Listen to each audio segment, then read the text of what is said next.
Kalau saya tanya sekarang mewakili orang yang ingin tahu, berapa kekayaan Anda hari ini? Saya nggak tahu jumlahnya persis ya. Dalam artian begini, kalau nggak tahu dikiranya saya karena membunyikan.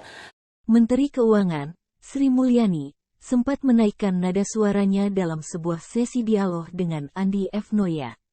Sri Mulyani mengatakan jika pertanyaan wartawan kelas kakap itu hanya muter-muter dan tidak sesuai dengan penjelasan yang telah dia berikan sebelumnya. Selain membahas kasus internal Kementerian Keuangan, dalam acara Kick Andi yang tayang pada Minggu, tanggal 5 Maret tahun 2023, Andi F. Noya juga tidak ragu-ragu untuk membahas jumlah kekayaan Sri Mulyani. Perempuan yang masuk daftar 100 wanita paling berpengaruh di dunia 2022 versi Forbes tersebut ini kini jadi perhatian publik karena diketahui memiliki motor gede alias moge. Imbasnya, publik juga menjadi penasaran publik kepada menterinya. Berapa jumlah kekayaan Anda hari ini? Tanya Andi dengan lugas. Saat menanggapi pertanyaan itu, Sri menjawab diplomatis. Saya tidak tahu jumlahnya persis, jelasnya. Akan tetapi, Andi tetap mencecar Sri hingga memantik pertanyaan mengenai aset termahal yang dimiliki oleh Sri Mulyani. Tapi bukankah Anda memiliki harta berupa tanah dan bangunan yang terletak di Maryland, Amerika Serikat, dengan harga 17 miliar rupiah? Kemudian aset lainnya di dalam negeri pada kawasan Bintaro, Tangerang Selatan, senilai 8,8 miliar rupiah ya? Tanya Andi. Sebelum menyimak video selengkapnya, silakan subscribe channel ini ya, Uncle dan Auntie semua.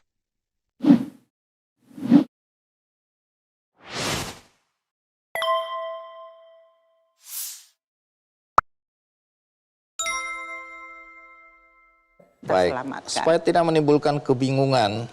Iya, tapi Mas Andi kayaknya dari tadi bingung terus deh. Saya bilang, saya bukannya ini. Jadi, what is exactly what you try to ask? Apa sih yang sebetulnya mau ditanya untuk entertaining? Saya mewakili dua pihak. Iya, tapi ini adalah forum yang menurut saya, apakah jawaban itu adalah sebagai sesuatu klarifikasi atau terus continuing di dalam kebingungan yang terus diputer? Itu menurut saya juga sesuatu yang harus penting untuk kita dudukkan. Hari ini Mas Andi, kalau saya boleh ya, Anda boleh nanti mewakili semua pertanyaan yang sampai tadi apa, saya nggak membatasi pertanyaan itu. Tapi setiap kali saya dijawab lagi seolah-olah ingin muterin lagi kebingungan. Ini kejadian seperti sekarang. Anda tidak bisa menyamakan semua orang dengan sudut pandang Anda. Karena saya dengar Anda juga mengatakan bahwa kenapa harus moge? Kenapa nggak seperti saya tenang di rumah, baca buku, nyeruput kopi, sederhana sekali. Pertama, untuk kekayaan-kekayaan saya yang berhubungan dengan properti, gitu ya. Saya akan bisa menjelaskan cukup detail beberapa properti yang dimiliki suami saya. Suami saya dalam hal ini, dia mendapatkan warisan dari orang tuanya tanah di Tangerang, dan itu dibagi dengan seluruh saudara-saudaranya. Saya dalam hal ini, dengan suami saya, sesudah saya menikah tahun 88, saya sebagai dosen, sebagai peneliti di LPEM, kita mulai membeli tanah di Pesona Depok, kita cicil pakai banknya sekarang udah nggak ada, Bank Bali, 30 tahun, selesai. Saya kemudian pergi ke Atlanta, menjadi konsultan USAID, dalam hal itu kemudian saya diminta menjadi Executive Director di IMF. Gaji dari Executive Director IMF sekitar 250.000 US dollar per tahun. Dan itu kemudian 2 tahun saya menyelesaikan, lebih sedikit dipanggil pulang Pak SBY menjadi Menteri Keuangan. Dalam hal Menteri Keuangan, bahkan waktu itu account saya di Citibank mengatakan kami tidak boleh punya account dari pejabat Indonesia karena takut menjadi sumber money laundering. Account itu sudah saya buka waktu saya di IMF di Amerika Serikat. Gaji di sana dibandingkan dengan biaya hidup saya, jelas saya punya saving yang cukup. Saya pulang ke sini, bahkan selama di sana, saya selalu patuh membayar pajak. Saya tanya sama Direktorat Jenderal Pajak timnya, apakah saya liable, apakah saya harus membayar pajak, bayar pajaknya gimana? Karena sebagai pegawai IMF, World Bank, pegawai internasional, itu kita memang di-exempt dari pajak Indonesia. Itu ada aturannya, jadi bukan selera saya pribadi.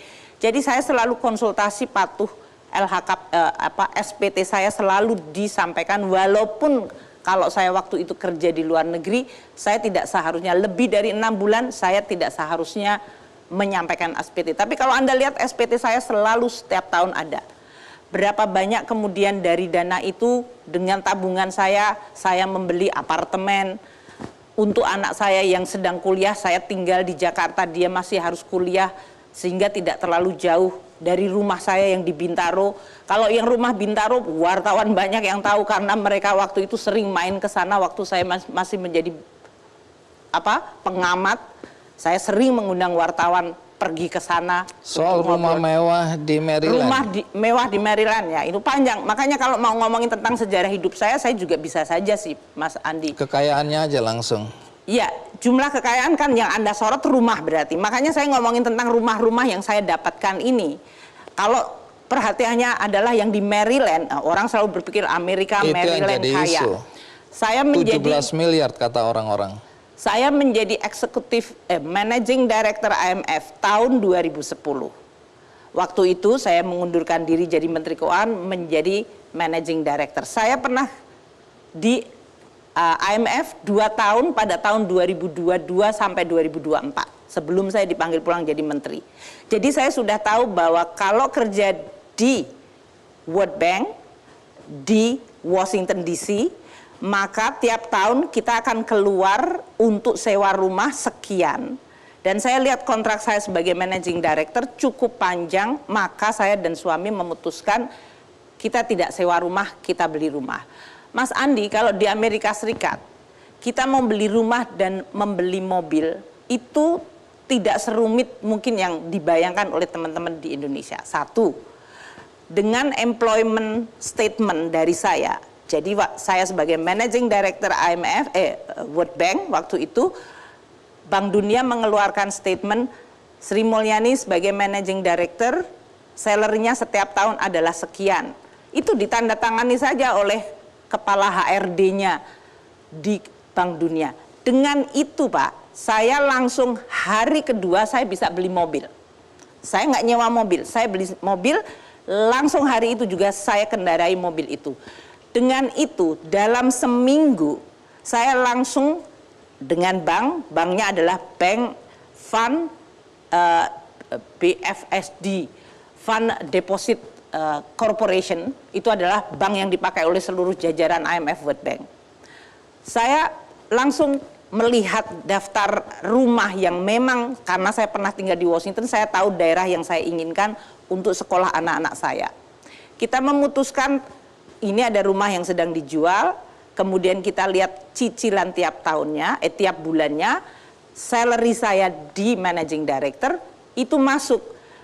Mas Andi, besoknya saya langsung ke lawyer, tanda tangan, maka rumah itu menjadi rumah saya dengan cicilan saya bayar dari gajinya. Berapa nilai rumah itu?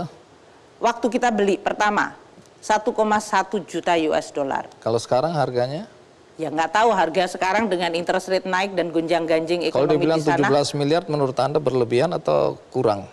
Enggak, ya kalau 1,1 pasti dia nggak akan turun lah harganya. Mungkin kalaupun turun ya sekitar 1,3 atau 1. Kalau dikonversikan dengan sekarang kurs 15.000 ya seperti itu. Baik, ya kan? Anda tadi jelaskan panjang lebar untuk menunjukkan bahwa Anda punya kemampuan membeli itu karena tadi. Kita cicil, makanya di LHKPN, Mas Andi juga lihat, saya masih punya utang. 9,9 miliar. Ya itu adalah sisa cicilan yang harus tetap saya cicil. Iya kan? Jadi artinya boleh disampaikan, walaupun saya tahu mungkin keinginannya Mas Andi mewakili keinginan masyarakat. Anda semuanya mau lihat seluruh rangkap jabatan, tadi mau sekalian sebelum